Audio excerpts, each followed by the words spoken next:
ఇంటర్నల్గా మేము time 24x7 TV నుంచి కూడా మేము వెళ్ళి కొంతమంది రైతులను మేము అడిగినప్పుడు, అంటే కొన్ని ఏరియాలలో కొన్ని దఫాలుగా అడిగినప్పుడు చాలా కోపం మీద ఉన్నారు వాళ్ళు.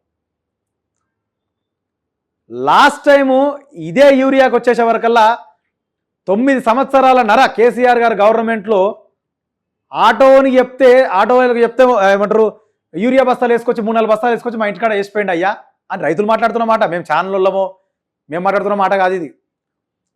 అదే ఇలా ఇంటిల్లిపాది మొత్తం ఆధార్ కార్డులు పట్టుకొని పోయి చెప్పులు సంచులు తువాళ్ళు ఆడ వేసి రాత్రి 12 గంటలకు పోయి ఆడ కూర్చొని ఎండనక వాననక చలిలా ఆడ ఆగమాగం అనుకుంటే ఆడ కూర్చొని రావాలి మనం. ఇక అట్నే ఒక్కటని వస్తుందంట రాదు, ఒక్క బస్తానని ఇస్తున్నట్ట లేదు.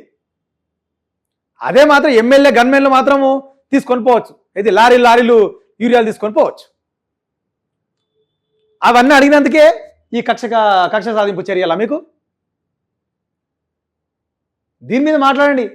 పొంగులేటి శ్రీనివాసరెడ్డి గారు మీ అనుచరులు ఏదైతే చేసిరో దాని మీద మాట్లాడండి ఖచ్చితంగా. మీరు ఇది కరెక్ట్ కాదు. ఇది నాయకత్వ లక్షణం అన్నప్పుడు, నాయకుడు అన్నప్పుడు ప్రజలకు మంచి చేయడానికి ప్రయత్నం చేయాలి తప్ప కానీ ఇట్లా ఆగం చేయొద్దు. ఇది కరెక్ట్గా. షేర్ చేయండి, లైక్ చేయండి, సబ్స్క్రైబ్ చేయండి. మరిన్ని వీడియోల కోసం బెల్ సింబల్ పై క్లిక్ చేయండి.